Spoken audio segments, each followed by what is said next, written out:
Welcome, listener. Tonight, we journey not to the halls of kings, nor the courts of knights, but to the quiet shadows at their feet, into the forgotten lives of German serfs who survived not through triumph, but through endurance. Imagine a land wrapped in mist and silence. The cottages are low, their roofs hunched like weary shoulders beneath the weight of a sky heavy with ash and cold. Smoke curls from crooked chimneys. Footsteps press into mud that never quite dries. And within these humble spaces, carved from wood, earth, and obligation, generations lived and died, unknown by history, but shaped by every storm it sent their way. The serf's world was small but vast in hardship. A few muddy acres to till, a bowl to fill, a tithe to pay, a lord to fear, and a god to beg. Their lives unfolded beneath the stone shadow of a manor that fed on their labor and gave little in return, only the right to survive, most of the time. Plague would come, so would famine and war. Yet still, in the dark heart of the forest and the wide silence of the fields, they endured, with hands that never stopped working and hopes that flickered like weak candlelight in a wind-swept chapel. This is not the story of glory, it is the story of survival. Slow, quiet, often cruel, but still life. Always life. Let us begin, just before dawn, in the cold hush of a peasant hut. The rooster will crow soon. The ashes are still warm. A serf wakes in the half-light. The world is not yet black, but it is not yet gray. In the deep pre-dawn cold of the German heartlands, a stillness holds the land. It is a silence so profound you can feel its weight. Inside a low, timber-framed hut, this silence is broken by a single human sound, a slow, quiet breath. A serf is waking. His name is not important. His name is farmer, father, son. His name is a placeholder in the Lord's great book of accounts.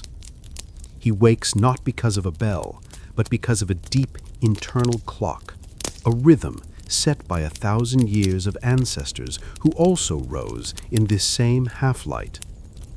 The rooster, somewhere in the village, confirms what his body already knows. It is time. The first sensation is the cold.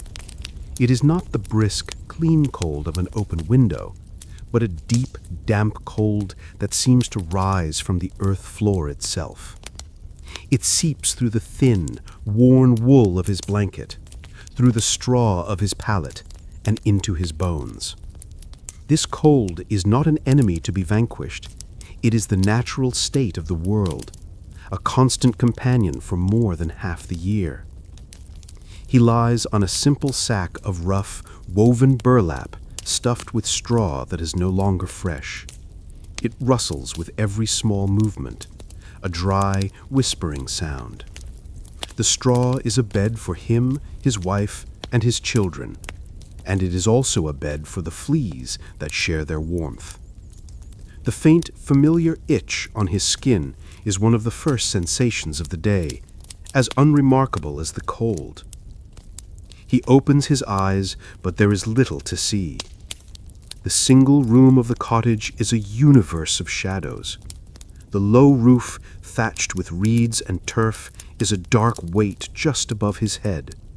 The walls, a rough weave of wattle and daub, are stained black with the smoke of 1,000 fires.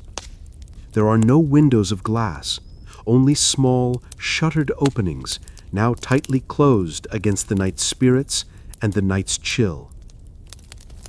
Slowly he sits up, the blanket falls away, and the cold air bites at his skin. He wears the same simple, knee-length wool tunic that he wore yesterday and the day before. Clothes are too precious to be changed merely for the act of sleeping. He is already dressed for the day's work.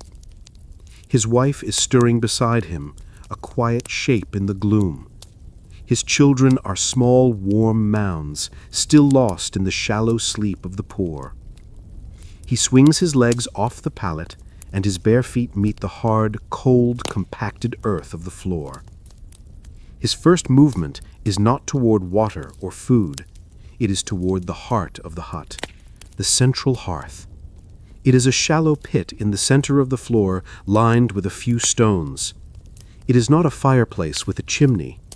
The fire here is an open one, its smoke finding its own slow, lazy path up to a small hole in the thatched roof.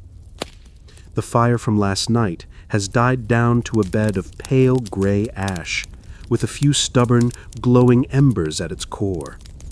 These embers are precious. They are the seeds of the new day's warmth and the new day's meal. With a piece of wood, the serf gently stirs the ashes. He finds a glowing coal, a tiny orange jewel in the gray. He carefully places a few pieces of dry tinder, moss, or frayed bark onto the ember. He lowers his head and blows, a long, slow, patient breath. The ember brightens. A tiny wisp of smoke rises, and then, with a flicker, a small, fragile flame is born. He adds a few small twigs, then a larger piece of wood. The fire catches, its light pushing back the shadows, revealing the simple, stark reality of the room. A rough-hewn table, a few clay pots, the sleeping forms of his family. The fire is the first victory of the day. It is a victory against the cold, against the darkness, and against the deep, quiet inertia of the world. The day has not truly begun until the hearth is alive. The hearth and the hay. The hearth in the hut is the center of life, but it is not a family home hearth in the modern sense. Fire is a necessity, not a luxury. The small one-room hut is filled with a new kind of atmosphere. The cold begins a slow retreat, pushed back into the corners of the room. But the fire brings its own presence, its own texture to the morning. It brings smoke. There is no chimney. The smoke from the burning wood, often damp green wood, as dry, seasoned fuel is a luxury, curls upwards in a thick gray column. It hits the low, thatched roof and spreads out, forming a dense, hazy canopy in the upper half of the room. A small hole in the thatch is the only escape route, and the smoke seems reluctant to leave. It lingers, filling the space with its acrid, stinging presence. This smoke is the defining element of the serf's home. It is a constant irritant, making the eyes water and the throat rasp. Over a lifetime, it will blacken the lungs and etch fine lines around the eyes from constant squinting. But it is also a preservative. The smoke cures the strips of meat that might hang from the rafters after the autumn slaughter. It hardens the wood of the roof beams, making them resistant to rot and insects. It is both a poison and a protector. The serf and his family have learned to live beneath this ceiling of smoke. They move with their heads slightly bowed, their world existing in the clearer air of the lower part of the room. To stand up straight is to enter the stinging cloud. The light from the growing fire reveals the textures of their world. Everything is made of wood, of clay, of wool, of the earth itself.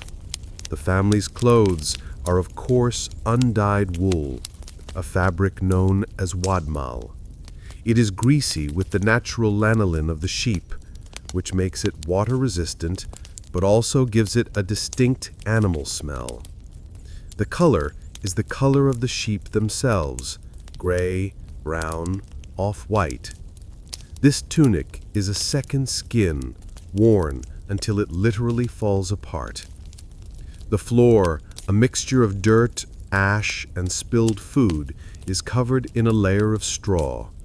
This is not for comfort, but for insulation and absorption. It soaks up the mud and dampness tracked in from outside. It provides a slightly warmer layer between the bare feet and the cold earth. But this straw is not clean. It is shared with the chickens, who peck and scratch in the corner, and sometimes, in the harshest winter months, with a calf or a pig brought inside for warmth and safety. The straw is a living ecosystem of insects, of spilled food, and of animal droppings. In the spring, this soiled straw will be swept out and added to the precious dung heap, the source of fertilizer for their meager garden. The serf's wife is now awake. Her first task is to see to the morning meal. There is no pantry, no larder. Food is stored in a few clay pots or a wooden chest to protect it from the rats and mice that are the other permanent residents. She takes a handful of barley or oats from a sack. The grain is coarse, stone ground, full of grit. She mixes it with water from a wooden bucket, water that was fetched from the village well or stream the evening before. She puts the mixture in a clay pot and sets it by the edge of the hearth to slowly warm into a thick, bland porridge or gruel. This is breakfast. There is no sense of morning rush, no schedule to keep other than the sun's. The rhythms are slow, deliberate, ancient. The stirring of the pot, the feeding of the fire, the quiet dressing of a sleepy child. This is a world of survival, not of comfort.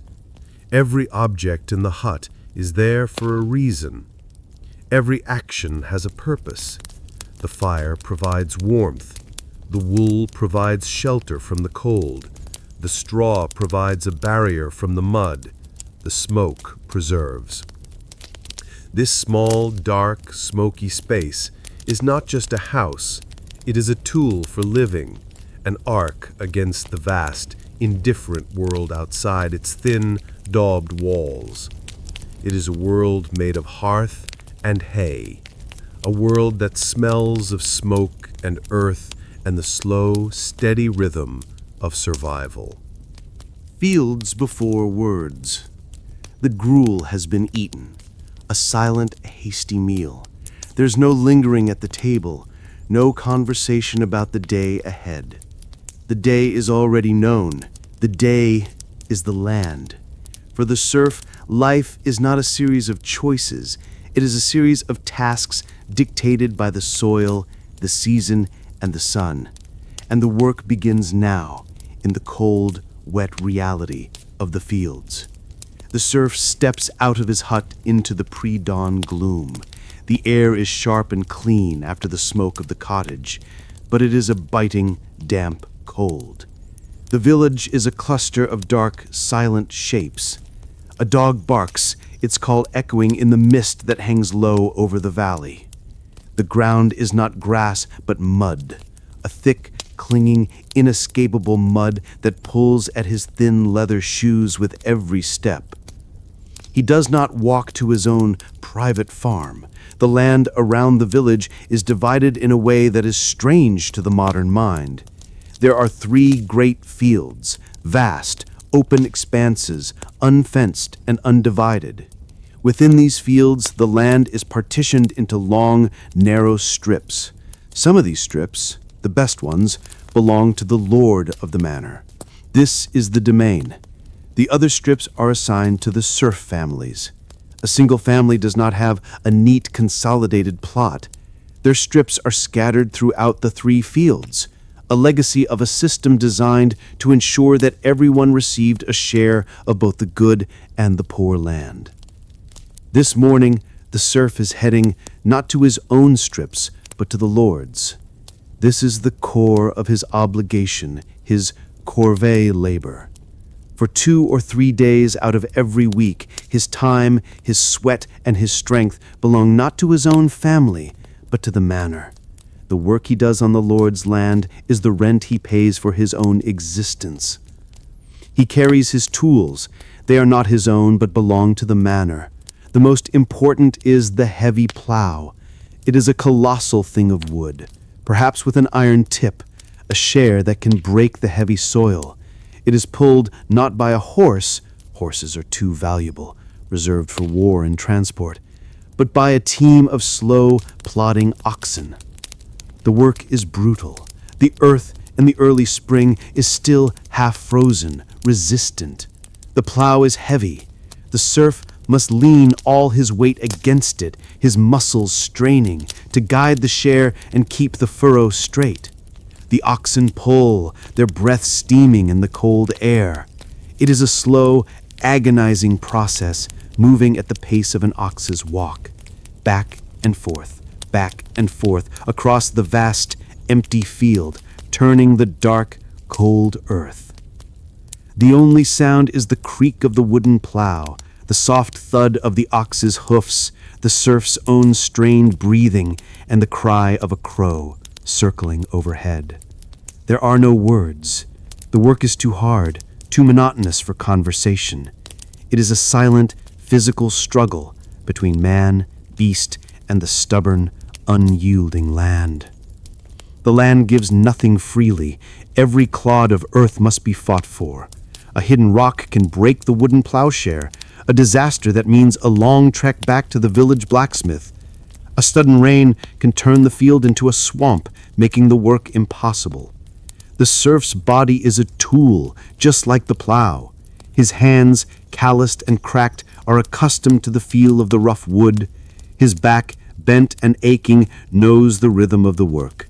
This is a knowledge that is passed down not in books, but in the body itself, from father to son, for generations.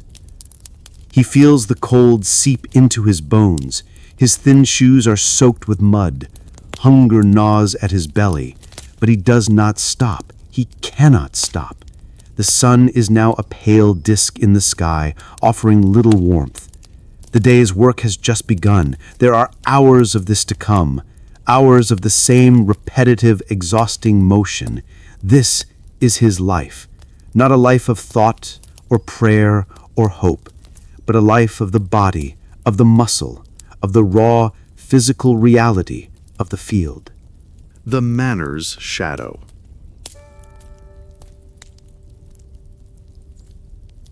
As the serf toils in the Lord's field, his back bent to the earth, there is one feature of the landscape that is a constant, inescapable presence. On a hill overlooking the valley, the village, and the great open fields, stands the manor house, or the castle.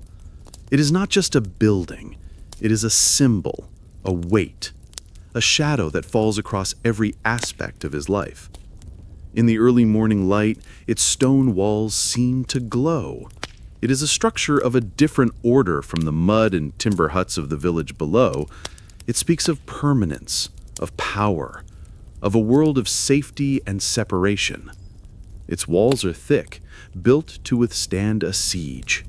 Its towers reach up towards a heaven that seems from the muddy fields to be very far away.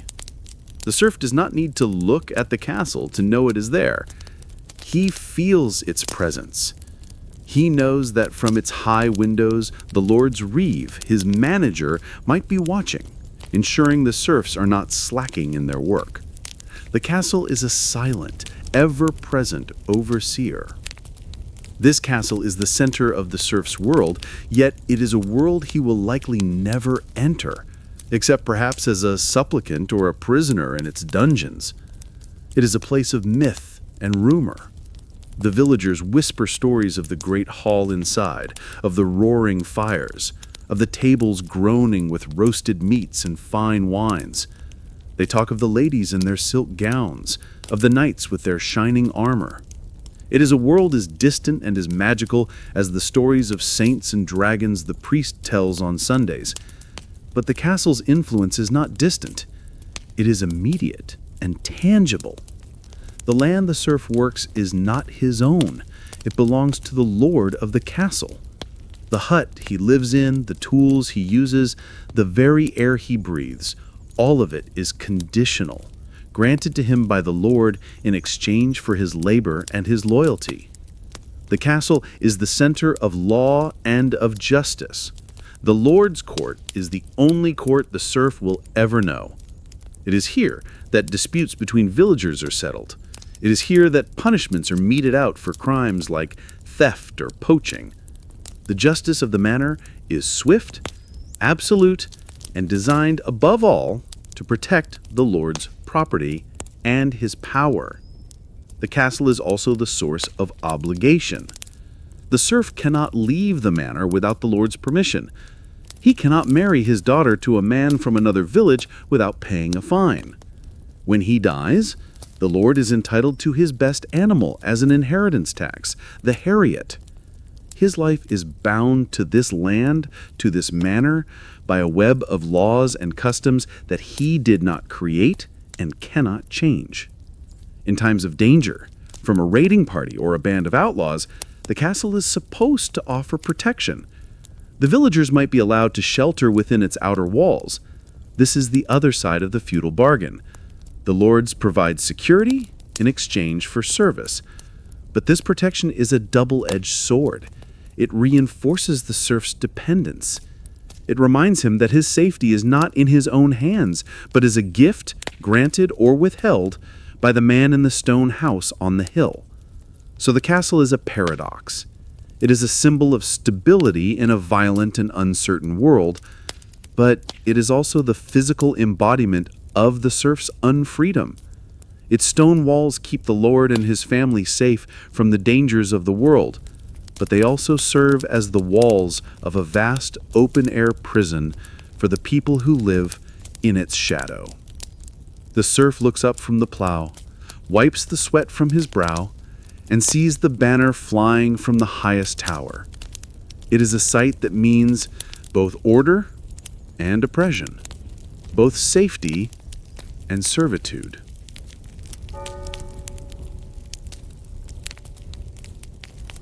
Bread, gruel, and garlic.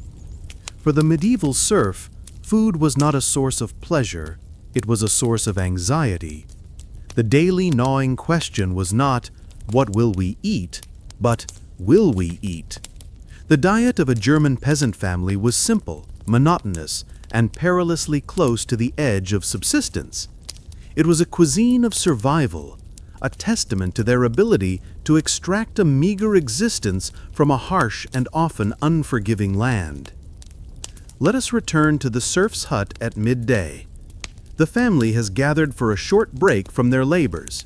The meal is not a feast, it is a brief, functional refueling.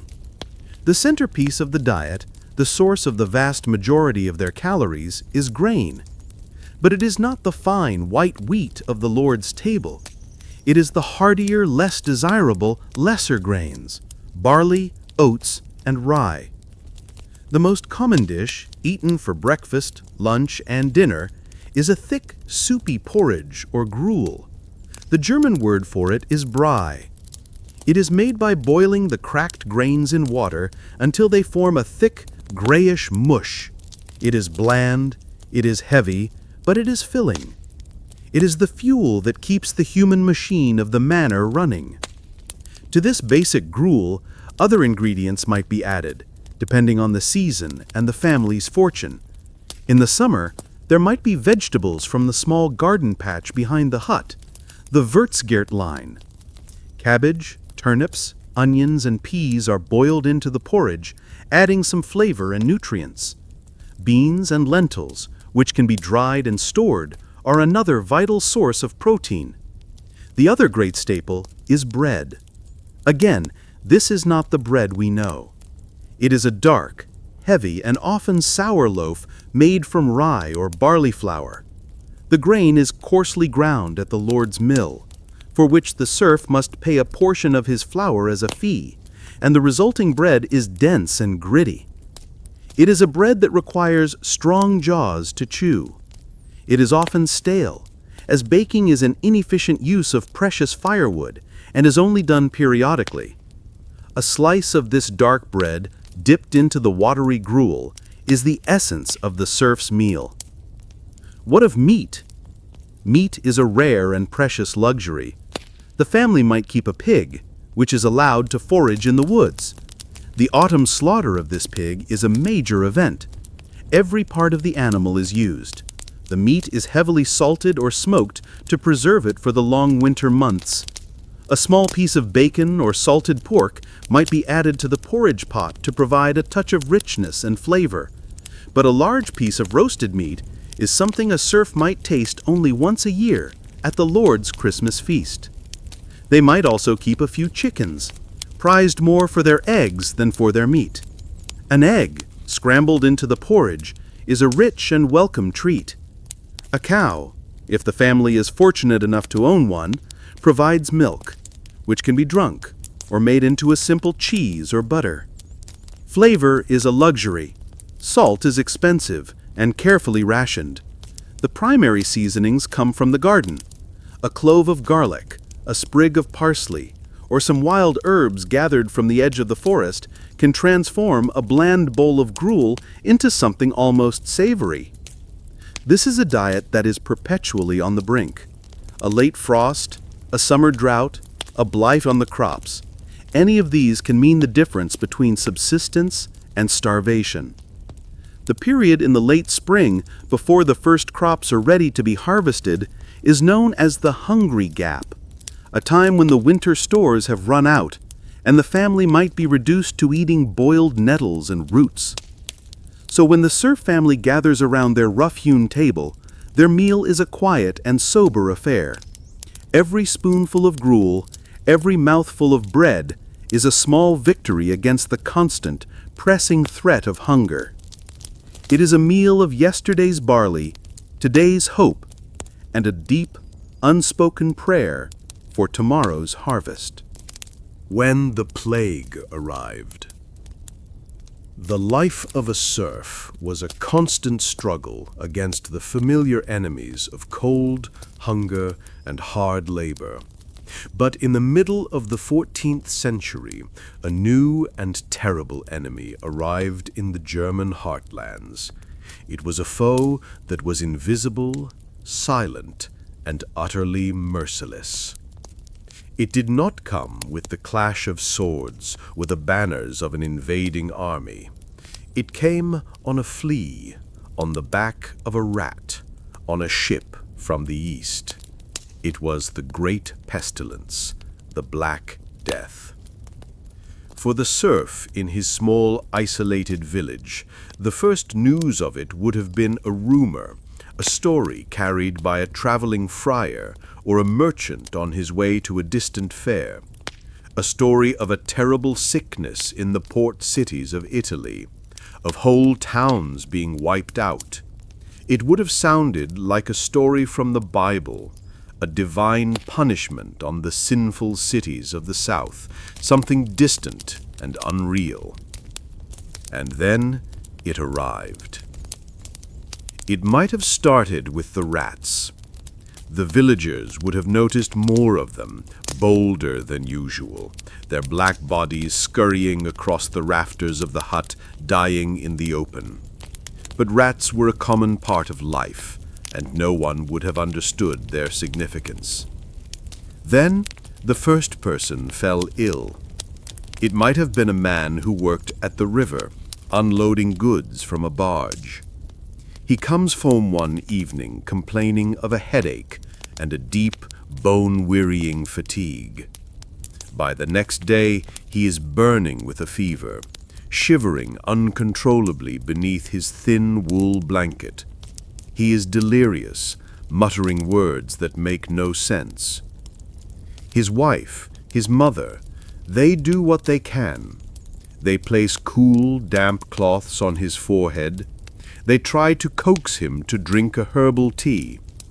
But then they see it, a swelling, a small, hard, and incredibly painful lump in his groin or his armpit. It is dark, purplish, the size of a chicken's egg. This is the bubo, the telltale sign of the plague. Soon more appear. Dark splotches, the tokens of God, blossom on his skin. His breath becomes labored. He begins to cough, and the sputum is flecked with blood. There is nothing anyone can do. The village priest is called. He stands at a distance, murmuring the last rites in Latin, a language the dying man cannot understand. The family huddles in a corner of the hut, their fear a cold, physical thing. Within a few days, the man is dead. And then his wife falls ill. The same headache, the same fever, the same terrifying swellings. Then one of the children. The plague has breached the walls of the hut, and it begins to move through the village, from one family to the next, with a terrifying, inexorable speed. The familiar rhythms of village life break down. The fields are left untended. The sound of the blacksmith's hammer falls silent. The only sound is the slow, constant tolling of the church bell, announcing another death, and then another, and then another. Fear becomes the new air that everyone breathes. Neighbors who have known each other their whole lives now shun one another. A cough across the way is a sound of pure terror. The community, the very thing that made survival possible, begins to dissolve into a collection of isolated, terrified households. The plague was a mystery. It was a punishment from God for the sins of mankind. It was a poison in the air, a miasma. It was the work of the devil or of witches.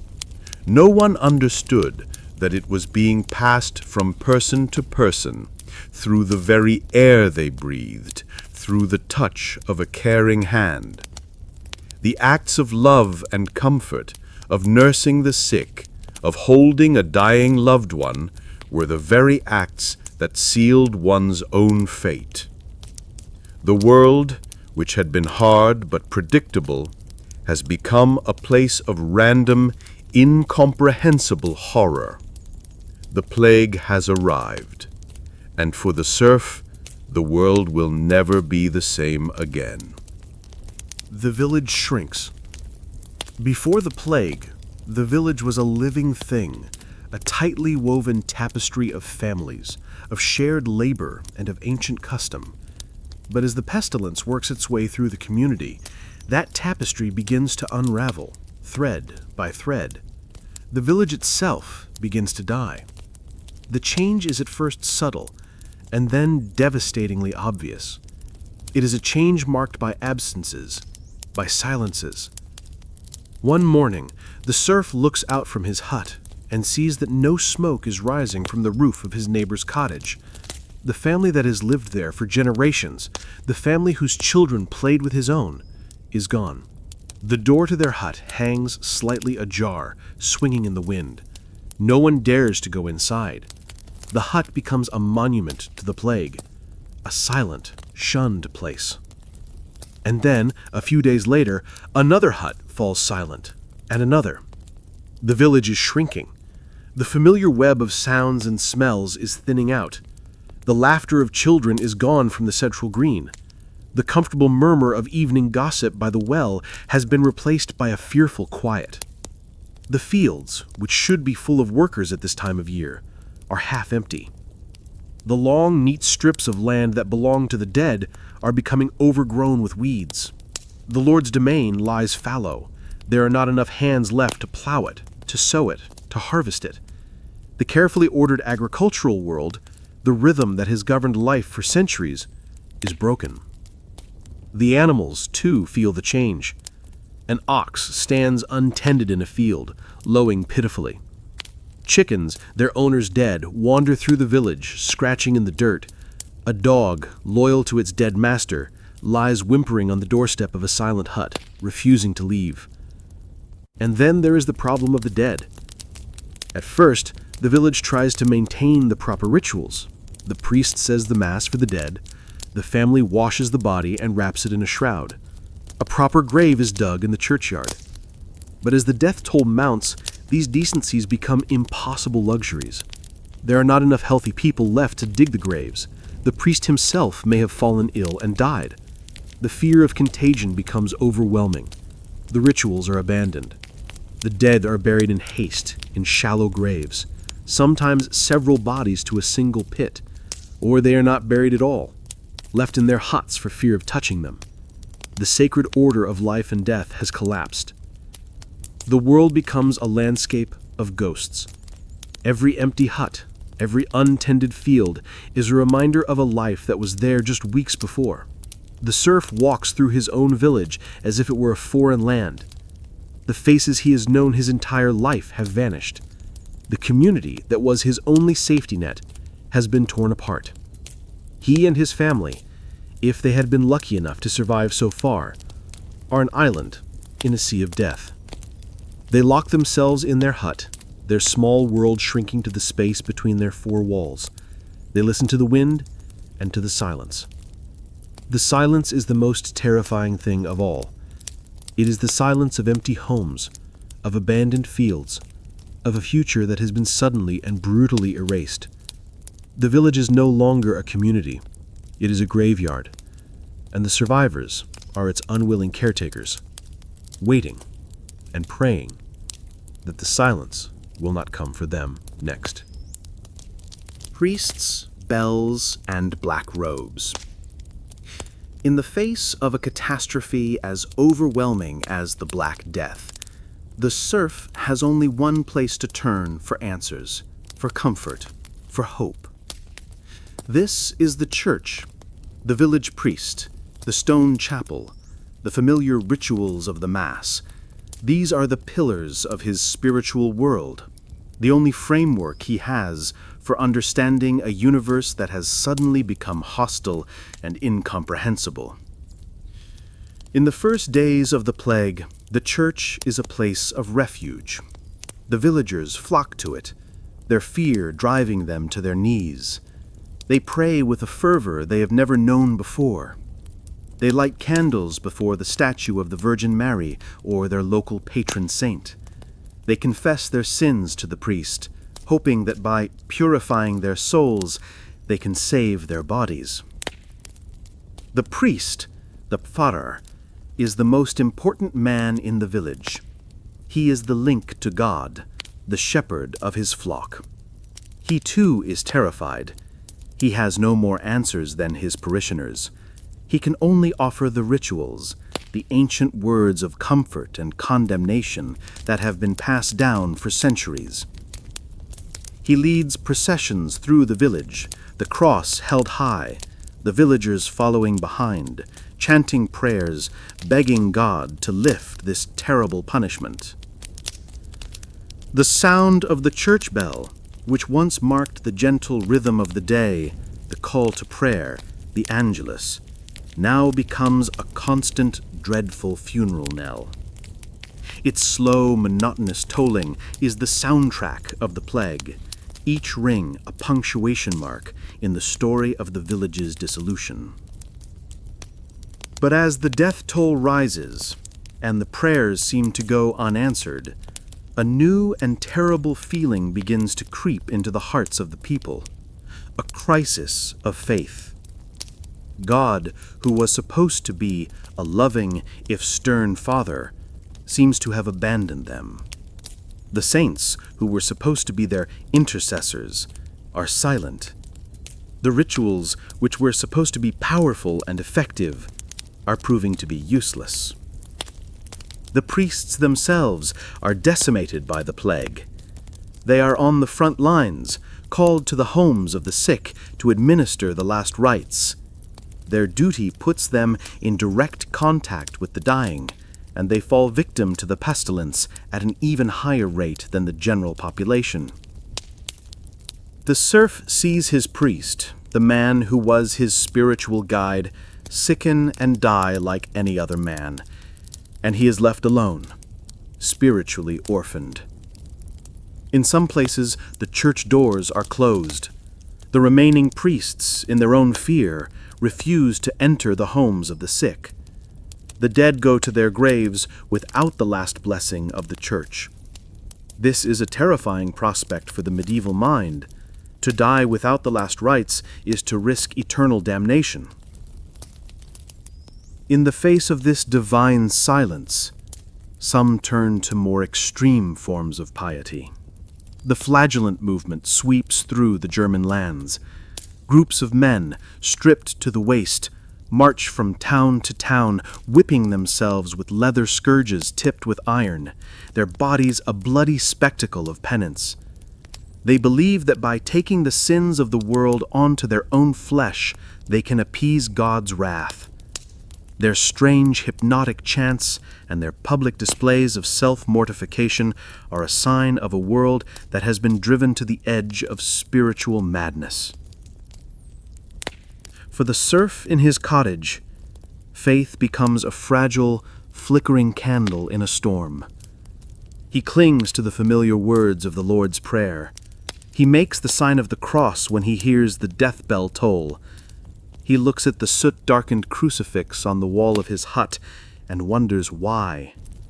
The priest in his black robes, the tolling bell, the Latin words, they were supposed to be the armor of God. But the plague has pierced that armor and has left the soul of the serf naked and afraid and utterly alone. Bloodletting and boiled herbs. When the prayers and the processions fail, when the silence from heaven becomes deafening, the terrified serf and his family turn to the older, earthier forms of healing. They turn to the knowledge of the body and the secrets of the forest. In the desperate fight against the plague, the worlds of folk medicine, professional quackery, and raw superstition collide in a futile attempt to hold back the tide of death. Let us imagine a child in the serf's hut has fallen ill with the fever. The mother, her heart filled with a cold dread, resorts to the knowledge that has been passed down to her from her own mother. Her medicine cabinet is the forest floor and the small garden behind her cottage. She goes out and gathers herbs that are believed to have protective powers. Angelica, with its strong, clean scent, is a famous ward against pestilence. She might also gather juniper or wormwood or thyme. She brings them back to the hut and boils them in the pot over the hearth, filling the small, smoky room with a thick, pungent, and hopefully purifying steam. She might have the sick child breathe in this vapor, or she might wash the child's hot skin with the herbal infusion. She may also create a small amulet, a pouch filled with these same strong-smelling herbs, along with a clove of garlic, and perhaps a written charm from a wandering wise woman. She hangs this around the child's neck, a fragile shield of scent and magic against an invisible enemy. The prevailing medical theory of the time, the miasma theory, holds that the plague is a poison in the air, a bad air. The response, therefore, is to fight bad smells with good smells. The family might burn juniper branches or fragrant resins in the hearth. They carry posies of flowers or herbs to hold to their noses when they must go outside. If a traveling doctor or a barber surgeon is in the area, he might be called. He is a man of some learning, but his methods are based on the ancient theory of the four humors. He sees the plague as a corruption of the blood, an excess of a bad humor. His solution is immediate and brutal. He will perform a bloodletting. With a small sharp knife called a lancet, he will make an incision in a vein in the child's arm and drain a quantity of blood into a bowl. The theory is that by removing the bad blood, the body's humors can be brought back into balance. In reality, this practice only weakens the already struggling patient, making them even more vulnerable. The doctor's other great weapon is the lancing of the buboes, the painful swellings in the groin and armpits. He will take his knife and cut open the ripe swelling, releasing a foul-smelling dark pus. He might then apply a poultice to the open wound, often a bizarre and disgusting mixture of things like tree resin, dried animal dung, and chopped onions, in the belief that this will draw out the remaining poison. These treatments are excruciatingly painful and utterly ineffective. They are the actions of a medical system that is flailing in the dark, trying to fight a monster it cannot see or understand. The mother watches these procedures, her heart torn between the hope that this learned man can save her child and the instinct that this is a terrible, violent assault on an already fragile body. The hope leaks out, spoonful by spoonful, with every drop of blood that falls into the barber's bowl, with every failed herbal remedy. In the end, there is nothing. The herbs, the amulets, the prayers, the lancing, the bleeding, none of it works. The child's fever rises, and his breathing grows shallow. The mother is left with only one final desperate act of care: to hold him, to whisper to him, and to wait for the inevitable. The medicine of the earth and the science of the schools have both failed. The plague is a fire that, once it lit, must simply burn itself out. After the dead, the rats stayed. The plague does not end with a great victory, a sudden miracle. It ends as it began, slowly, mysteriously. The wave of death crests, and then, for reasons no one understands, it begins to recede. The number of new cases dwindles. The church bell falls silent for a day, then 2, then a week. A fragile, tentative, and deeply wounded quiet settles over the village. The great dying is over. But the world it has left behind is a new and alien landscape, a place of ghosts, of scars, and of a fear that will never truly go away. The first task for the survivors is to count the cost. The serf, who has by some miracle endured, steps out of his hut into a village that is half empty. He looks at the silent, shuttered cottages, and he can name the families that are gone: the blacksmith, the weaver, his own brother. The village has lost a third, perhaps even half of its people. The living are now outnumbered by the dead. The survivors are not joyful. They are numb, hollowed out by grief and terror. They are the inheritors of a silent world. They now have access to more land than they can possibly work. The rigid, overpopulated world of the old manor is gone. A serf might find himself the sole heir to the strips of land that once belonged to 3 or 4 different families. And with this new, shocking abundance of land and scarcity of labor, a slow, seismic shift in power begins. The lord of the manor, from his castle on the hill, looks down on his half-empty fields. His wealth is based on the labor of his serfs, and half his workforce is gone. He needs the survivors to work his land.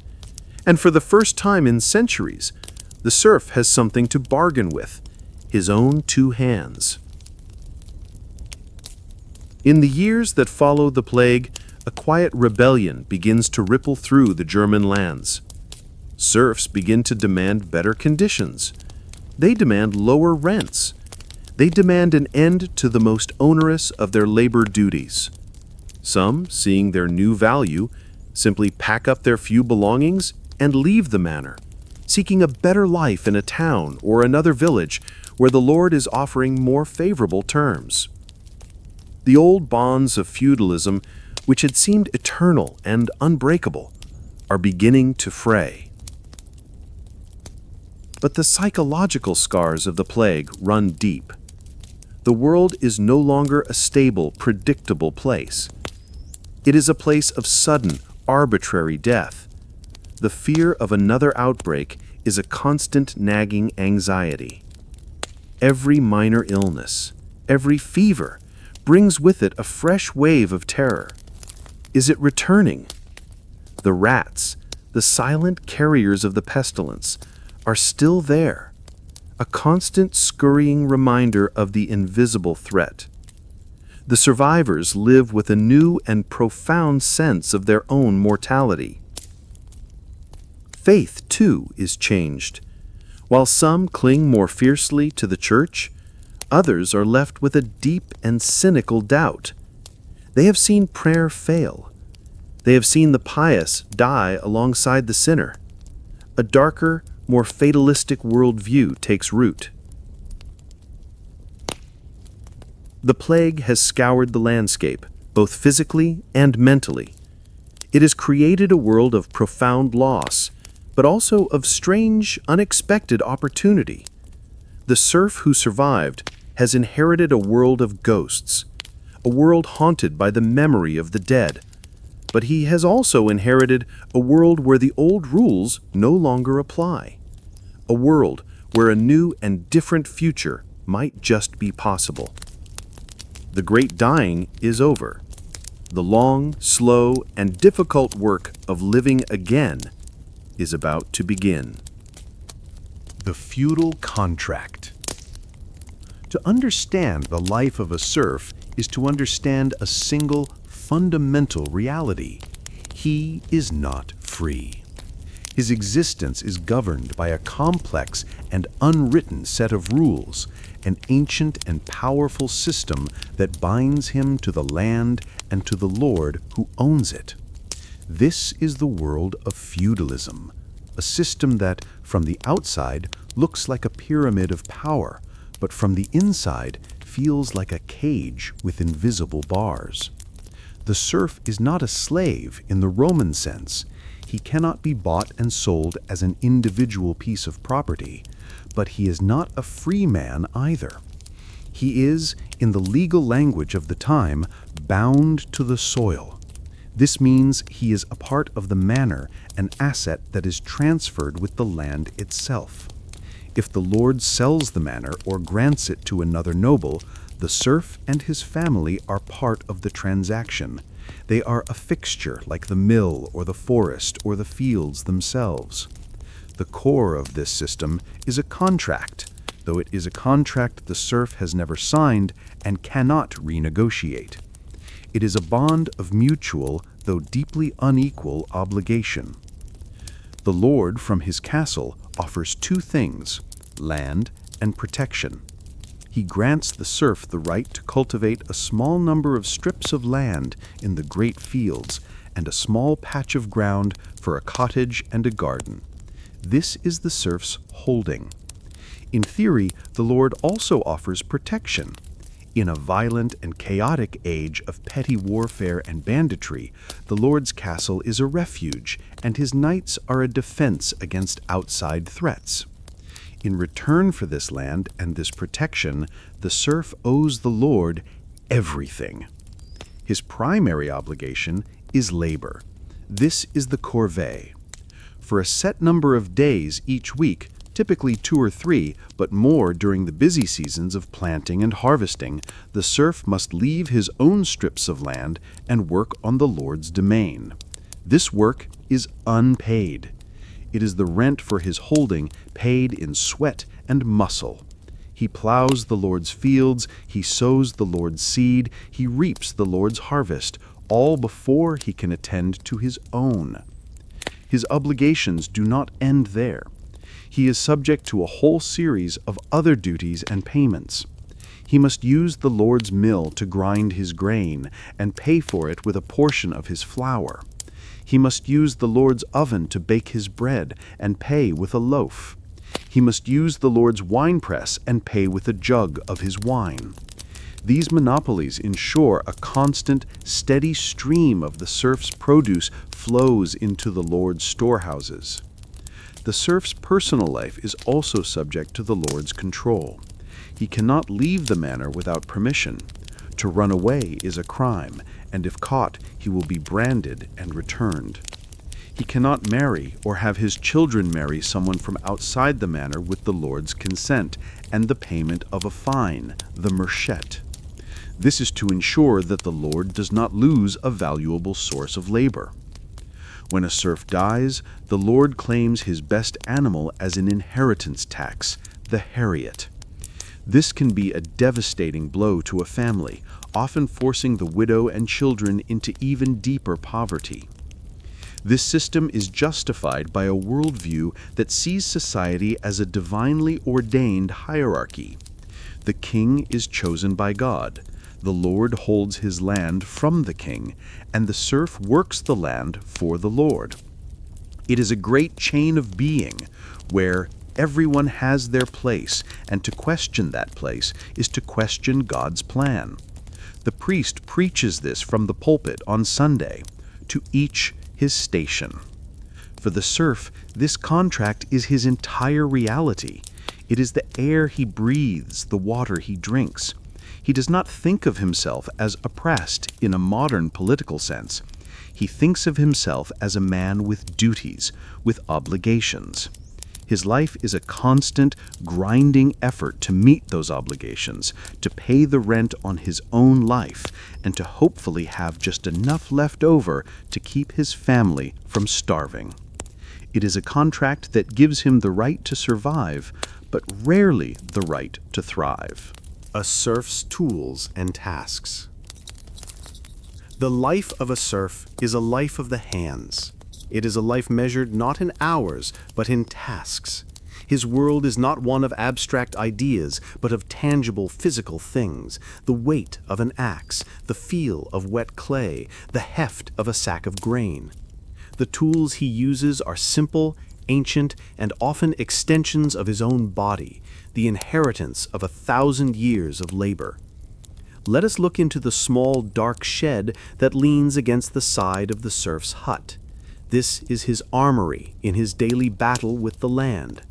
The tools are few, and they are precious. The most important is the plow. Not the great, heavy-wheeled plow of the manor, which is owned by the Lord and pulled by a team of 8 oxen, but a smaller, simpler scratch plow, the ard. It is made almost entirely of wood, perhaps with a small iron tip on its share if he is fortunate. It does not turn the soil over, but simply scratches a furrow in it. It is light enough to be pulled by a single ox, or even by the serf and his son themselves, their bodies yoked to the wood. Then there is the scythe for mowing hay, and the sickle for harvesting grain. These are blades of iron, painstakingly sharpened on a whetstone. The rhythmic, sweeping motion of a man with a scythe is a form of hard-won physical poetry. It is a skill learned over a lifetime. A clumsy swing can break the blade or injure a leg. A master can lay down a field of hay with an almost effortless grace. There are wooden rakes and pitchforks for gathering the hay and the grain.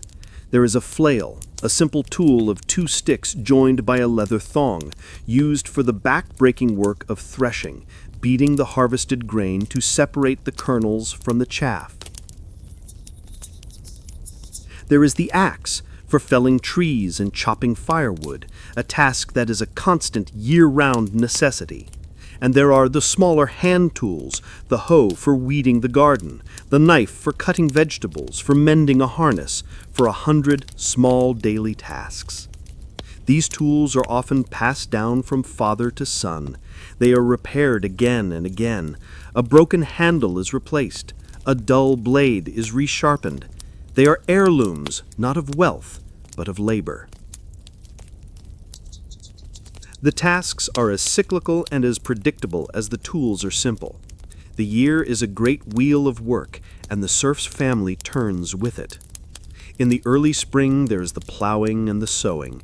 The men are in the fields, while the women are in the garden, planting the vegetables that will sustain them through the summer. In the late spring and early summer there is the weeding, a constant, tedious battle against the wild things that threaten the crops. There is also the shearing of the sheep, their heavy winter wool cut away with rough iron shears. The late summer is the time of the hay harvest, the mowing of the meadows to provide winter fodder for the animals.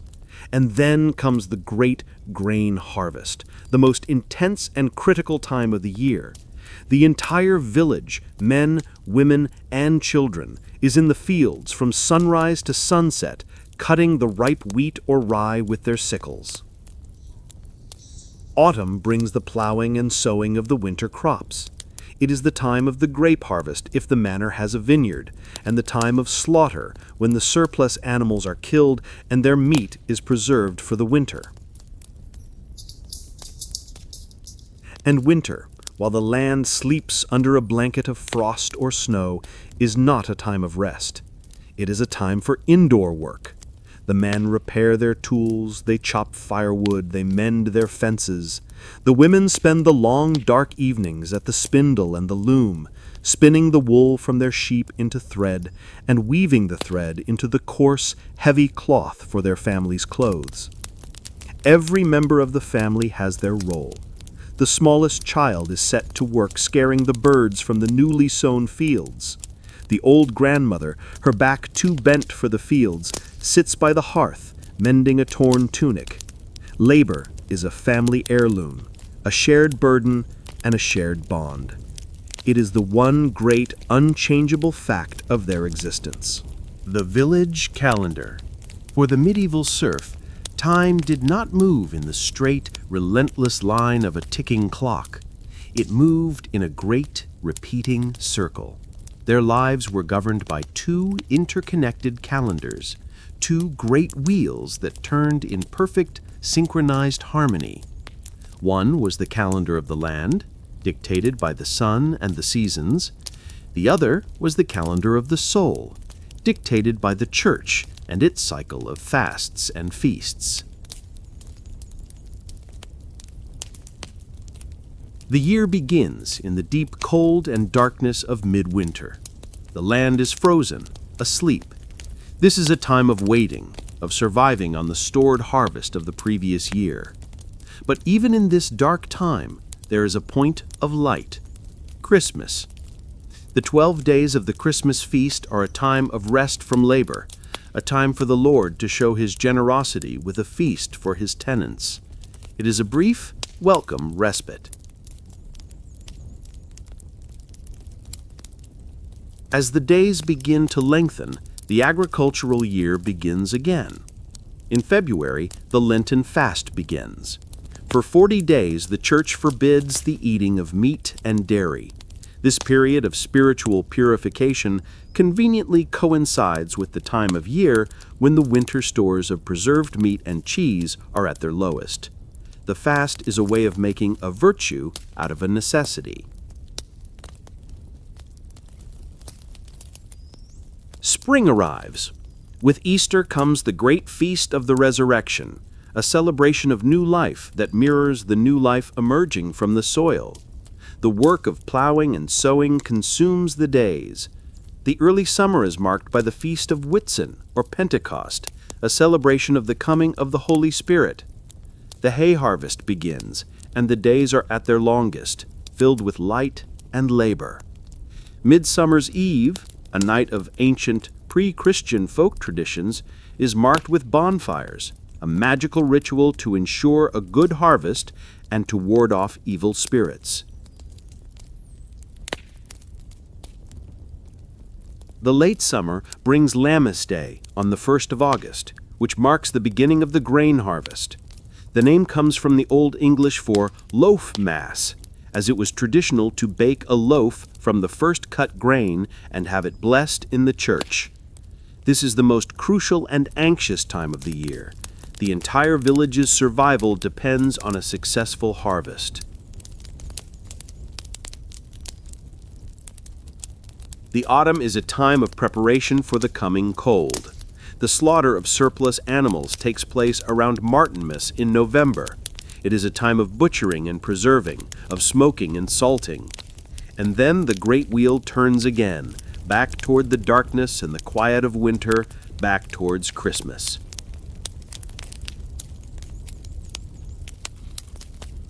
Woven into this grand seasonal cycle are the smaller rhythms of the week. The week is structured around Sunday. It is a day of rest from labor, decreed by the church. The serf and his family put on their best brushed clothes and go to the village chapel for Mass. It is the one day of the week they do not work in the fields. It is a day for God, for community, and for a small, precious portion of rest.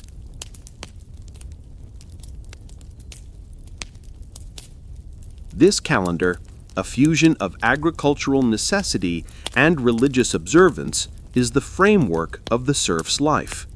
It gives his existence a sense of order, of predictability, and of meaning. He is not just a laborer, he is a participant in a great cosmic drama of sowing and reaping, of fasting and feasting, of death and rebirth.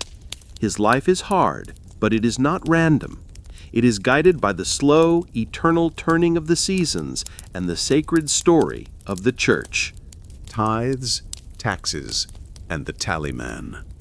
The serf works the land, and the land, in a good year, produces a harvest. But this harvest is not his own.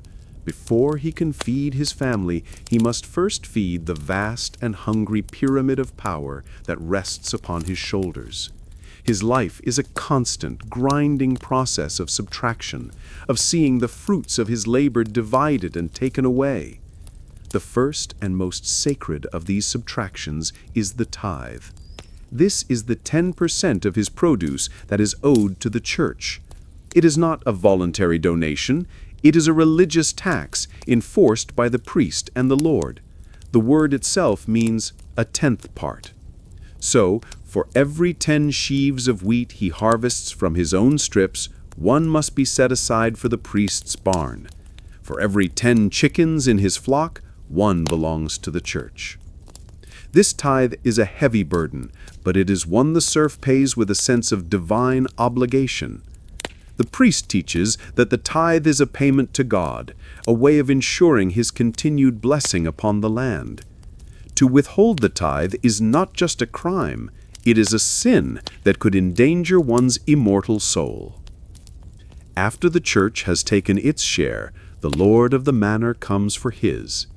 The obligations to the Lord are many and varied. The most direct is the rent for his holding, which can be paid in several ways.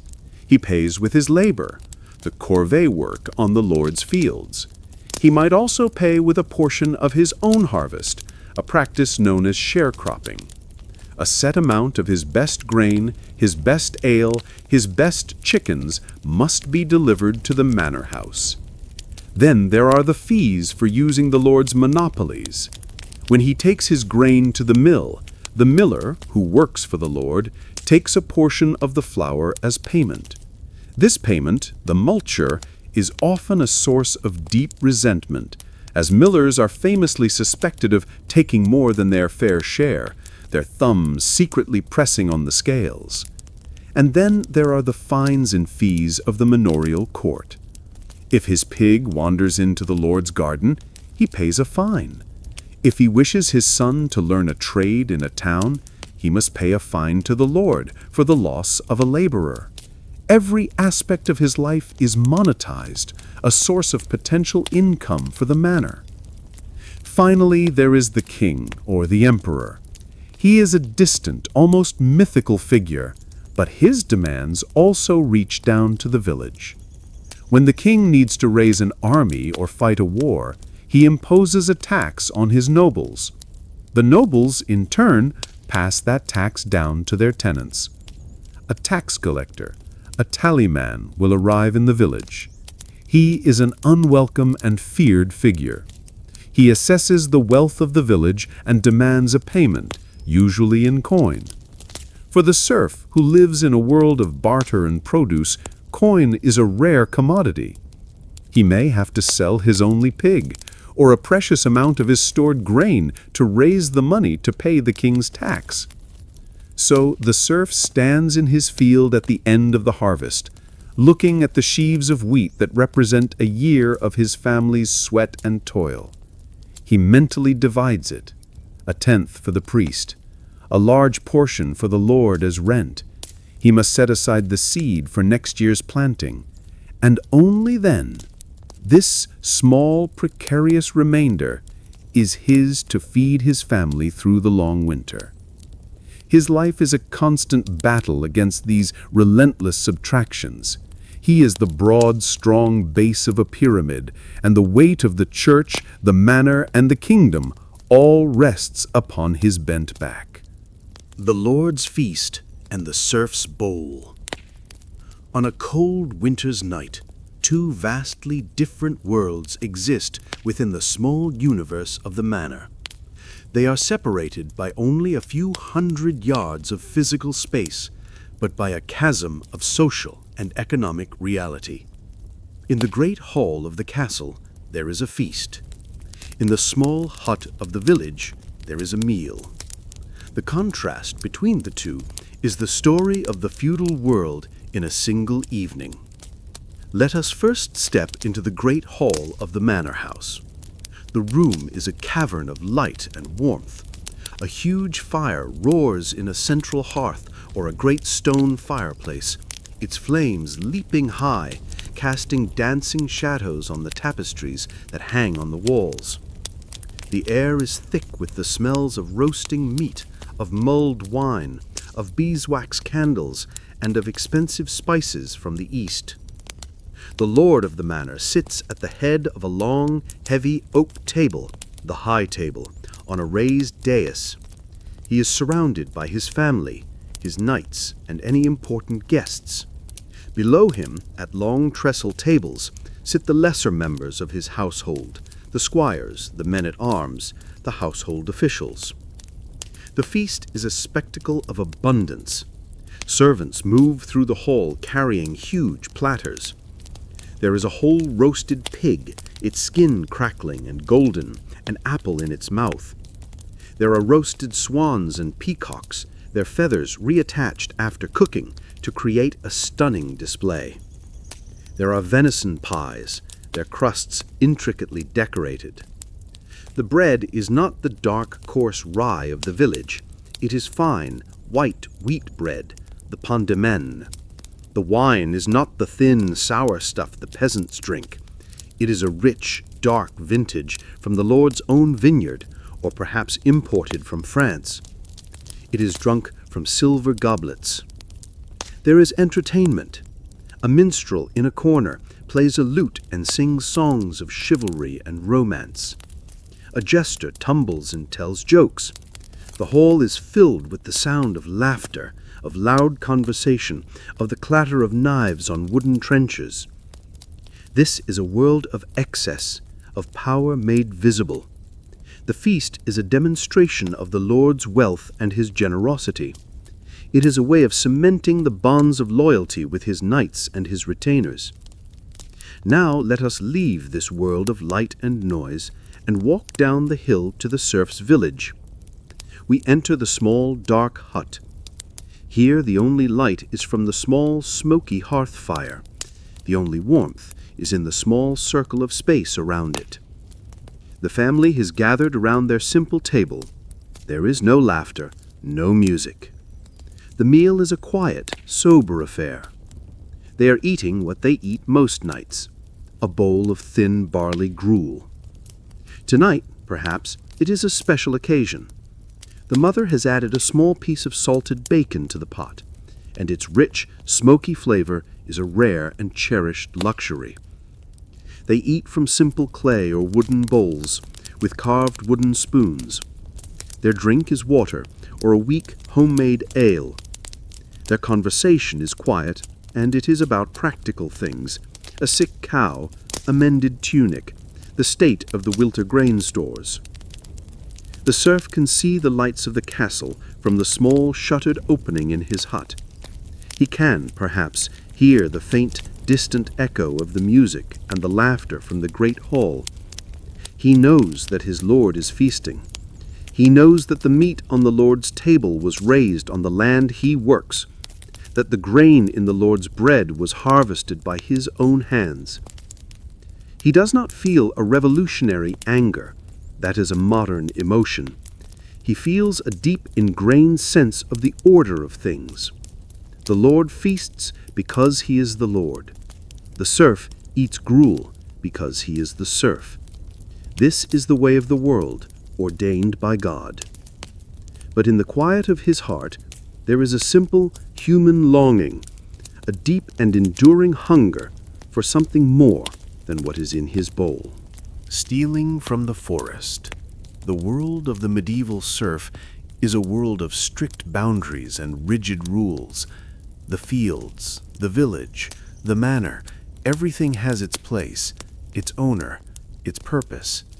But at the edge of this ordered world lies a different realm, a place of shadows, of ancient trees, and of a different, wilder set of laws. This is the forest. For the serf, the forest is a place of profound and dangerous ambiguity.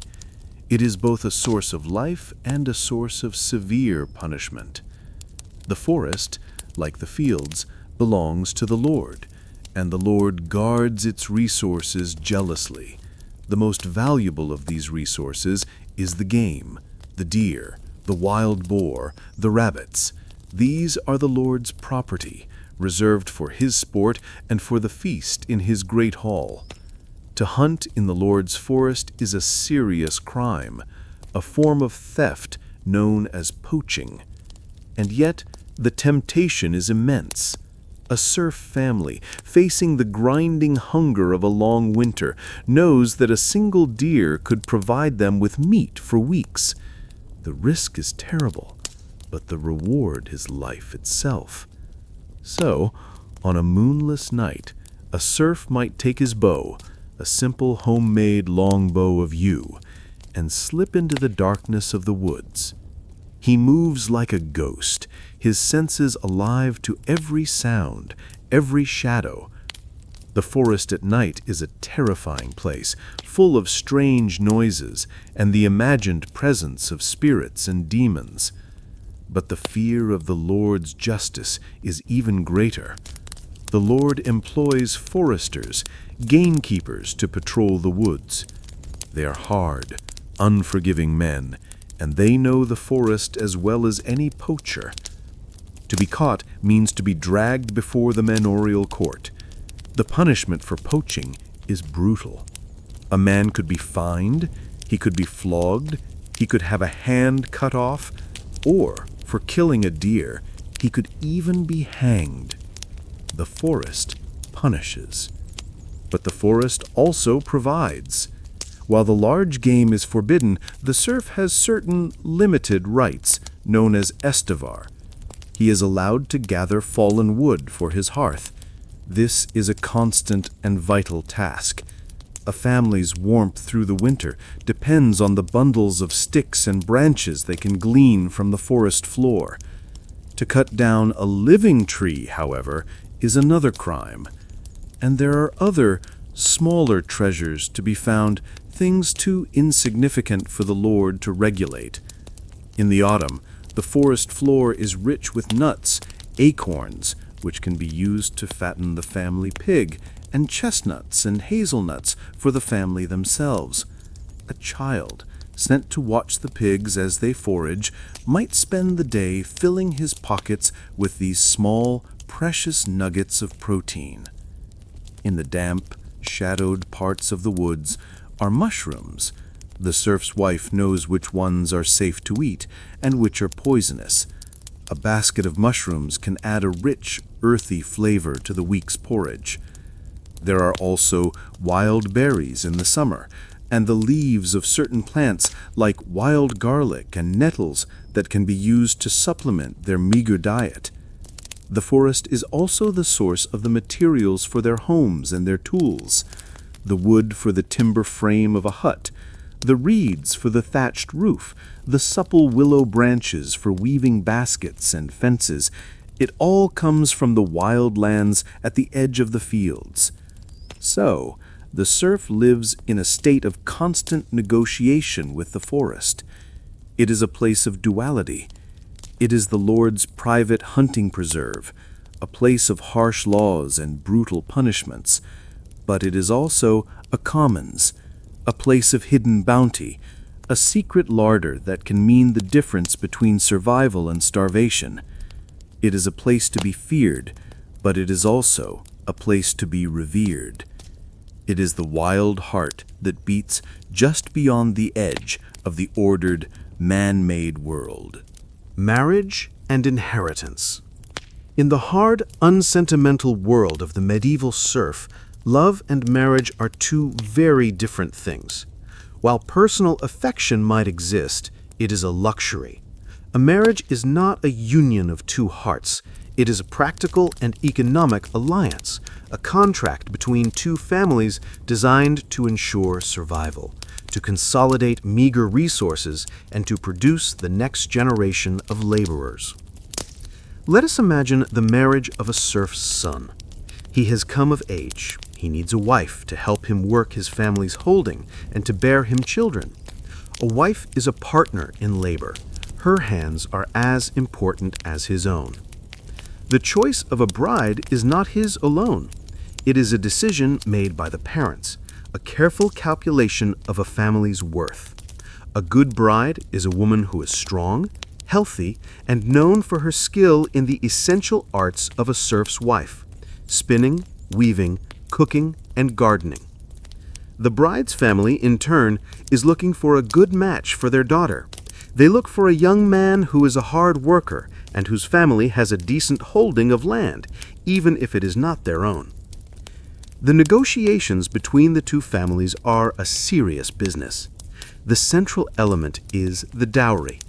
This is the property that the bride's family gives to the new couple to help them set up their own household.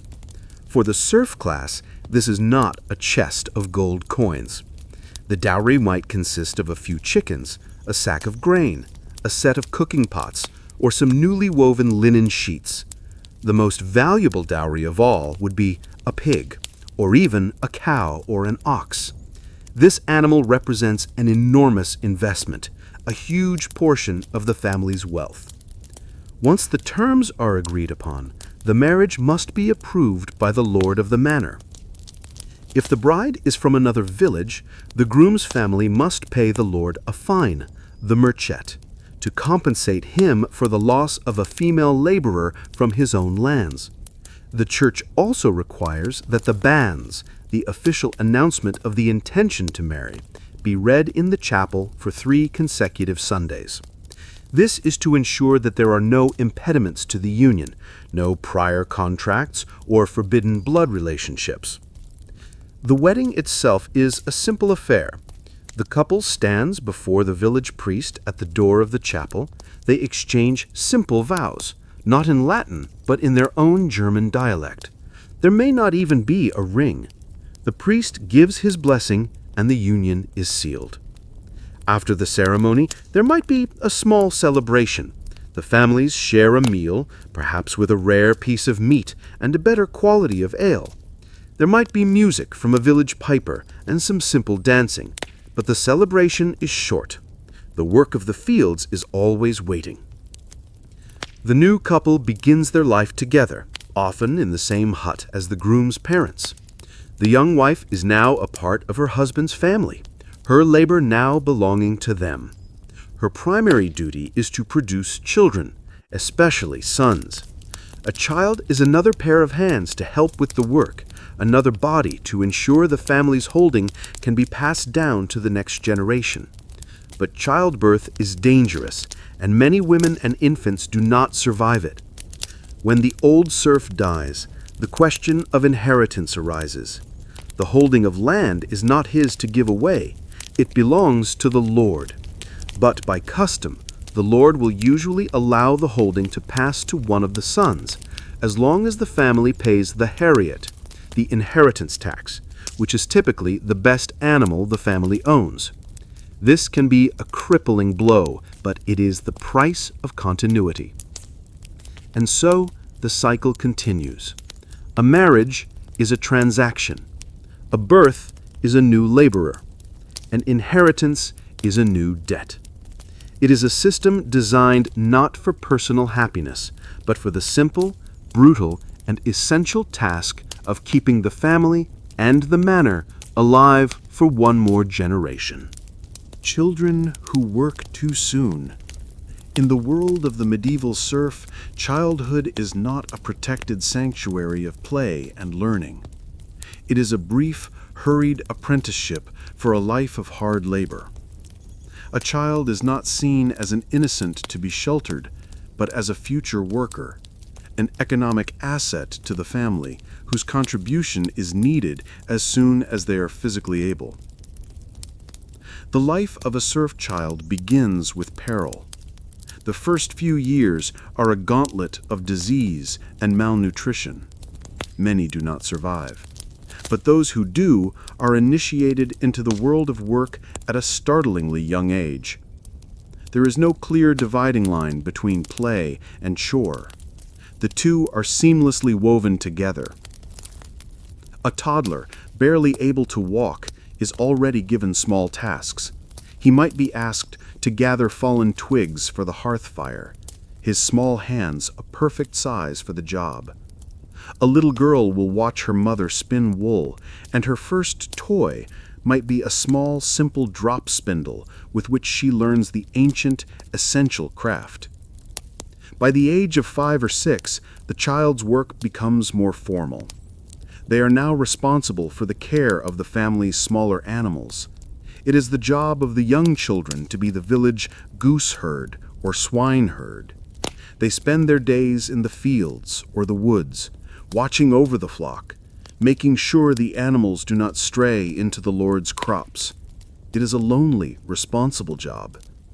Their companions are the animals, the birds, and the wind. Their feet are bare for most of the year.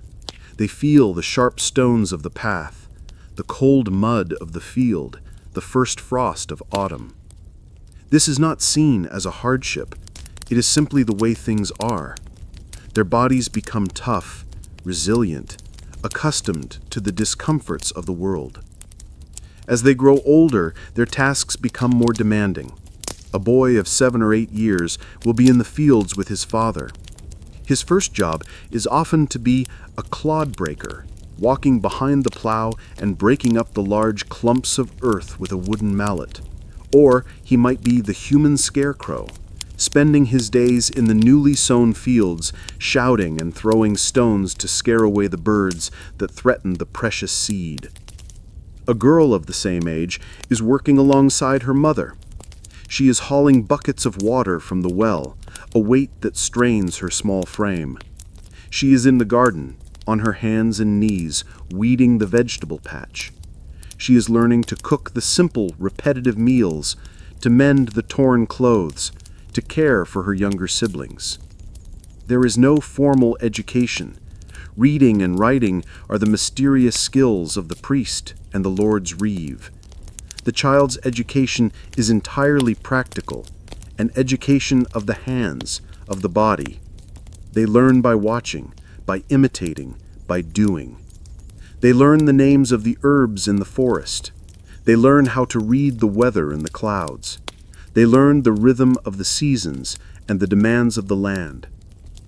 Play, when it happens, is snatched in the brief moments between chores. It is simple, and it often mimics the adult world. Boys have mock fights with sticks. Girls make dolls from straw and scraps of cloth. They play in the mud, in the stream, in the shadow of the great dark forest. This life, which seems to us so harsh and stolen, is the only life they know. They do not know of a world where children are sent to school, where their days are filled with games. Their value to their family and their own sense of self-worth is measured by their ability to contribute, to work, to help ensure the survival of the household. Their small hands, chapped and dirty, are already the hands of a worker, already a part of the great, slow, and unforgiving wheel of labor. Winter without mercy.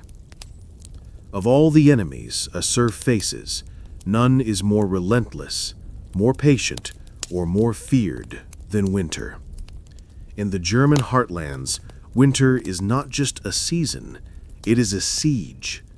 It is a time when the world shrinks, when the color drains from the landscape, and when the fragile flame of life must be carefully, desperately guarded against a long and merciless darkness. The first sign of its approach is the changing quality of the light. The sun, even at midday, hangs low in the sky, its rays thin and watery, offering little warmth. The days grow shorter, the nights longer. A hard frost coats the fields in the morning, a glittering, white armor that the weak sun cannot melt. Then comes the first snow, a soft, silent blanket that smothers the world, muffling all sound, transforming the familiar landscape into a strange and hostile territory. For the serf and his family, winter is a retreat. They withdraw into the small, smoky world of their hut, a tiny arc of warmth in a vast ocean of cold. Life becomes a slow, quiet battle for heat. The fire in the central hearth, which in summer is used only for cooking, now becomes the very center of their existence. It is never allowed to go out. But fuel is a constant, nagging worry. The wood they were allowed to gather from the forest floor, the fallen branches and twigs, must be carefully rationed to last until the spring. Each log added to the fire is a calculation, a trade-off between the immediate comfort of warmth and the future threat of a cold, dead hearth. The cold is a physical presence in the hut. It seeps through the cracks in the wattle and daub walls. It radiates up from the frozen earth floor. A bitter wind howls outside, rattling the wooden shutter, a constant reminder of the great, powerful cold that is trying to get in. The family huddles together around the fire, their bodies sharing what little warmth they have. The livestock, the cow, the pig, are brought inside, their warm bodies and sweet breath adding a precious few degrees of heat to the small space. But the greatest fear of winter is not the cold itself, it is hunger. The harvest of the autumn must sustain the family for many months. The sacks of grain, the salted meat hanging from the rafters, the dried beans and peas. This is their entire store of life. Every meal is a subtraction from this precious hoard. As the weeks of winter drag on, the stores dwindle. The meals become smaller, thinner. The last of the salted meat is eaten. The grain sack becomes lighter. This is the time of the hungry gap, when the promise of the spring thaw seems a lifetime away. The world outside is a frozen desert. The fields are barren. The forest is silent and snow-covered. There is nothing to hunt, nothing to gather. The family is trapped, a crew on a ship becalmed in a sea of ice, their provisions running low. Winter is also a time of sickness. The cold, the damp, and the malnutrition weaken the body's defenses. A simple cough can turn into a fatal inflammation of the lungs. The old and the very young are especially vulnerable. To survive the winter is the great defining challenge of the year. In the long, dark evenings, there is little to do but huddle by the fire. The mother might spin wool by the flickering light. The father might mend a tool. Stories are told, the same ancient folk tales passed down through generations. But mostly, there is a great, deep quiet. It is a time of waiting, of endurance, of a hope that is as small and as fragile as the last glowing ember in the hearth. Saints, relics, and rural faith. In the serf's world of mud and toil, God often feels very far away. He is the great, distant, and often terrifying judge, the god of the priest's Latin Mass, a deity of power and majesty who lives in a heaven far beyond the smoky roof of the cottage. But the spiritual life of the serf is not empty. It is filled with a host of other, more intimate and more approachable divine beings, the saints.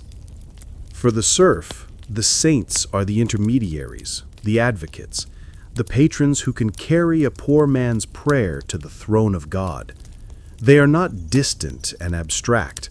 They are specialists with their own areas of expertise, their own personalities. Saint Anthony is the one you pray to for a lost pig, Saint Apollonia for a toothache, Saint Christopher for protection on a rare journey. The most beloved of all is the Virgin Mary, the Mother of God. She is a figure of pure maternal compassion, a gentle and merciful queen who can understand the sorrows of a mother who has lost a child or a family facing starvation. The center of this local faith is the village chapel. It is not the great, soaring cathedral of a city. It is a small, simple, and often dark building of stone and timber. The air inside is cool and smells of damp stone, of beeswax, and of centuries of incense. The only light comes from a few small, high windows, or from the flickering flames of the votive candles that burn before the crude painted statue of the village's patron saint. This statue is the physical embodiment of the saint's presence. The serf will come here in a quiet moment after his work is done.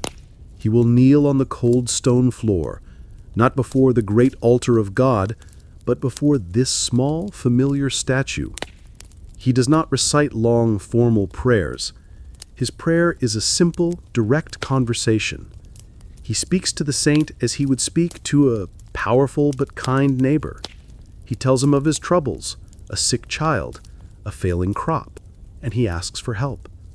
He leaves a small offering, a single candle, a wildflower from the field, a small token of his devotion. The most powerful connection to the divine, however, is the relic. A relic is a physical object associated with a saint, a piece of their bone, a fragment of their clothing, a bit of dust from their tomb. It is believed that the saint's holy power, their virtus, resides in this physical remnant. A relic is a piece of heaven on earth, a tangible link to the supernatural world. The village chapel might be lucky enough to own a small, minor relic, perhaps housed in a simple wooden box. On the saint's feast day, this relic will be the centerpiece of a great procession. The entire village will gather. The priest, in his finest vestments, will carry the relic out of the church. The villagers will follow, chanting and singing as they carry their holy object through the fields. They believe that the presence of the relic will bless the land, will drive away the evil spirits that cause blight and disease, and will ensure a bountiful harvest. This is a faith that is deeply physical, deeply rooted in the soil. It is a faith of gestures, of kneeling, of making the sign of the cross, of lighting a candle. It is a faith of tangible things, of holy water, of blessed bread, of sacred bones. For the serf, God may be a distant king, but the saints are his local lords, his divine patrons. They are the ones who understand his small, earthy life. They are the ones who walk with him in the mud. The Lord's Justice. The Lord's Justice. In the small, enclosed world of the manor, the Lord is more than just a landlord. He is the law. The manorial court is the only legal authority a serf will ever know. It is the institution that regulates his life, that settles his disputes, and that punishes his transgressions. The Lord's justice is not an abstract ideal of fairness. It is a practical tool for maintaining order and reinforcing his own power.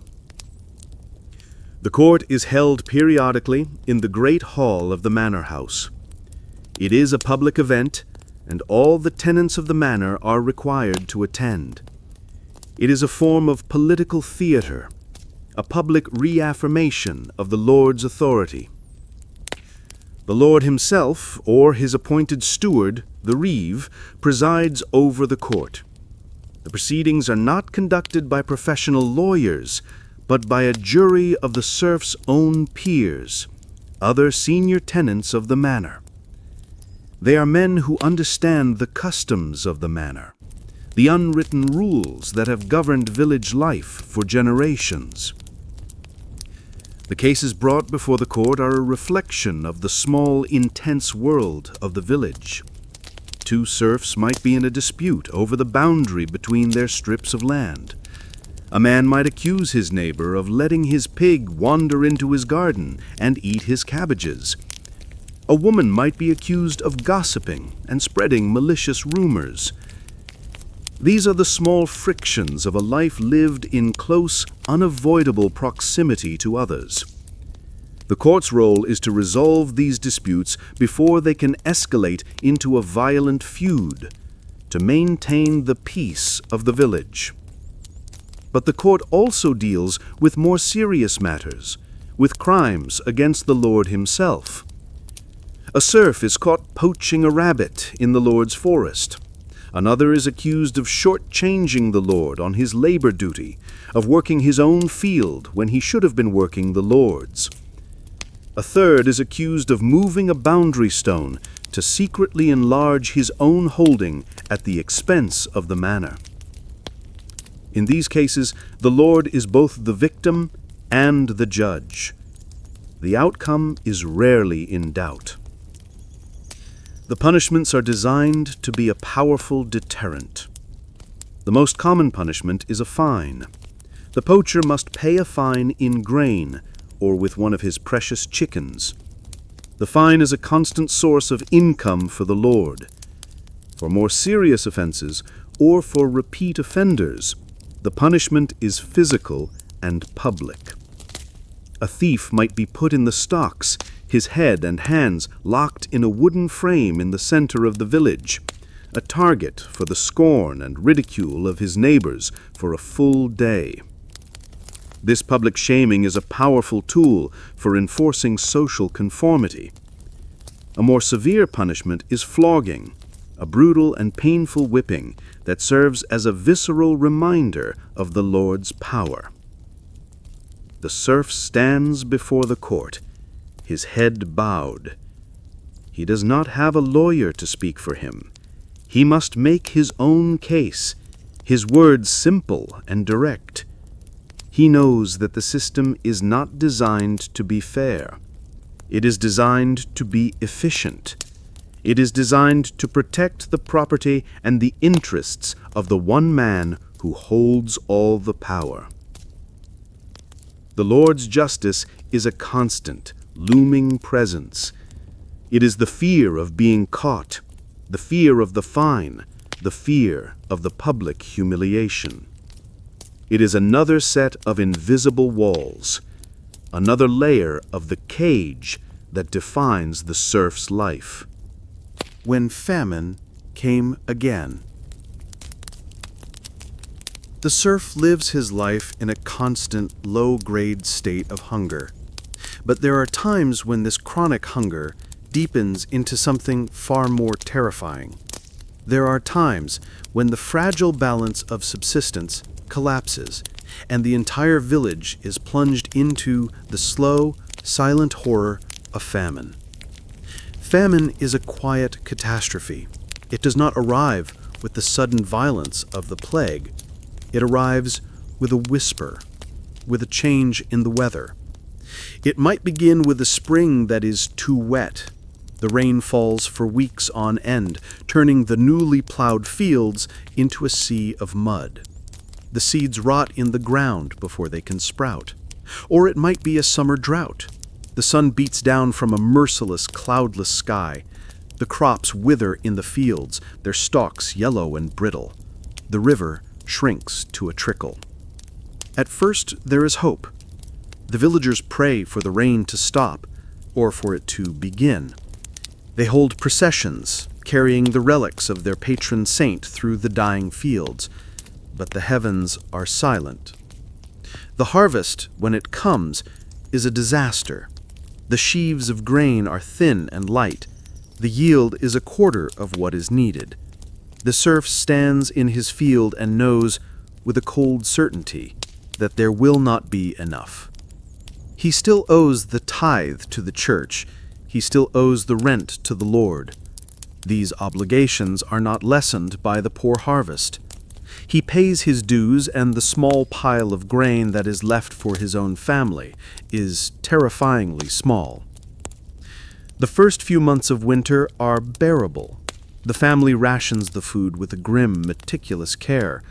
The meals, already meager, become thinner still. But as winter deepens, the real hunger begins. The grain sack is empty. The last of the salted meat is gone. The hunger is a physical pain, a constant dull ache in the belly. It is a weakness in the limbs, a dizziness in the head. The world seems to fade, to lose its color. The village becomes a place of desperate foraging. The mother and her children search the frozen forest for anything edible. They dig for tough, bitter roots. They strip the bark from trees and boil it into a tasteless, stringy soup. They hunt for mice and small birds. The social bonds of the village begin to break down under the terrible pressure. The starving are not generous.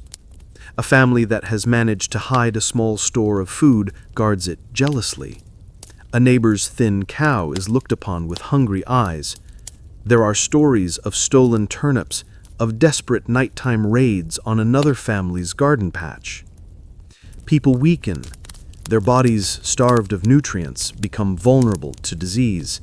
A simple cold can be fatal. The old and the young are the first to die. The sound of a child's weak, hungry cry becomes a constant, heartbreaking refrain in the village. Famine is a slow, grinding dissolution of the self. The world shrinks to the single, all-consuming, and impossible task of finding the next mouthful of food. There is no thought for the future, no energy for hope. There is only the gnawing emptiness of the present. The serf looks at the thin, pale faces of his children, and he feels a despair that is colder than the winter wind. He has worked, he has prayed, he has done everything a man is supposed to do, but the land has betrayed him. And in this slow, quiet apocalypse, there is no one to turn to. There is only the hunger and the long, patient waiting for an end that comes either with the spring thaw or with death itself. The dream of escape. The life of a serf is a life of profound rootedness. He is bound to the soil of the manor, his world circumscribed by the horizon of his own fields. But even in this closed and static world, there are whispers, rumors, and dreams of a different kind of existence. There is the dream of escape. The dream is often given a name and a place, the town. The town is a world apart from the manor. It is a place of stone walls, of crowded houses, of craftsmen and merchants. It is a place that operates by a different set of rules. A traveler on his way to a fair might stop in the village for a night. He sits by the hearth and tells stories of the town. He speaks of the market with its incredible variety of goods. He speaks of the freedom of the townspeople, who are not bound to a lord, but are citizens or burghers of their own community. He might speak of the famous German proverb, Stadtluft macht frei, meaning city air makes you free. This is not just a saying. It is a legal principle. By custom, if a serf could escape from his manor and live within the walls of a town for a year and a day without being caught and reclaimed by his lord, he was legally a free man. This idea takes root in the serf's mind like a hardy, hopeful seed. The town becomes a mythical place, a sanctuary, a promised land. He imagines a life where his labor is his own, where he can learn a trade, where his children might have a future that is not the endless repetition of his own life. The dream is a dangerous one. To run away is a crime. The Lord's reeves and foresters will be sent to hunt for him.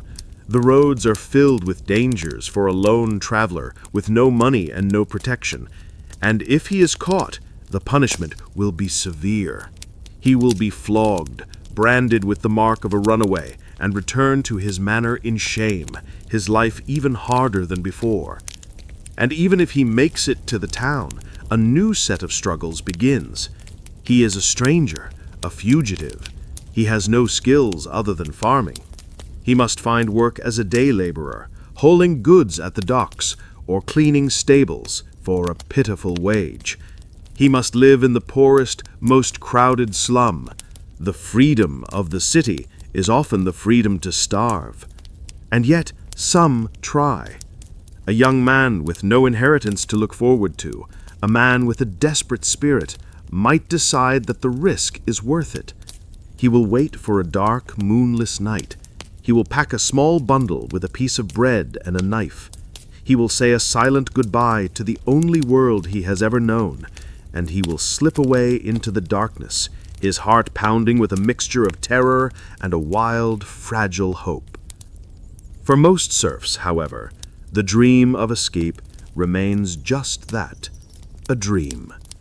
It is a fantasy to be entertained on a long winter's evening, a story to be whispered. It is a small, secret space in the mind where a different kind of life is possible. The risks are too great. The bonds of family, of community, of the land itself are too strong to break. The serf wakes the next morning. The town is a distant, shimmering mirage. The field is the hard, cold reality. He picks up his tools. His escape is not a journey on a road, but a momentary flight of the imagination, a dream that dies, like a seed on stony ground, with the rising of the sun. The world beyond the manor. A low, murmuring conversation by a fire. The serf's universe is small. Its center is his hut. Its boundaries are the fields of the manor, and its sky is dominated by the Lord's castle. The world beyond this small, familiar circle is a place of rumor, of legend, of vast, unimaginable distances. News of this outside world does not arrive in a newspaper or a broadcast. It arrives slowly, carried by human voices, and it is often distorted and transformed by the long journey. The most official source of news is the priest. On Sunday, after the Mass, he might make announcements to the village. He might read a decree from the local bishop or pass on a command from the Lord. This is the news of authority, the news of rules and obligations. A more exciting and less reliable source of news is a traveler, a merchant, a pilgrim, a traveling friar. These figures are a rare and welcome link to the wider world. When a stranger arrives in the village, they are a source of immense curiosity. In the evening, the villagers will gather around the hearth to listen to their stories. The traveler speaks of the great cities, of Cologne or Nuremberg, places with cathedrals so tall they seem to touch the clouds, and with more people than the serf can possibly imagine.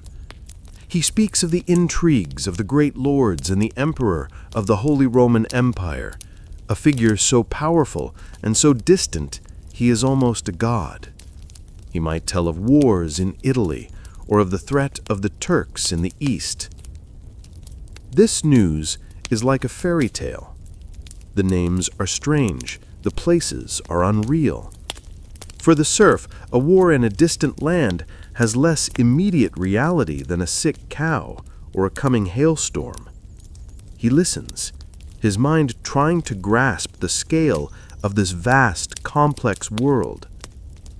But the news that matters most is the news that affects him directly. A messenger might arrive at the manor from the great lord, the one who is master to the village's own lord.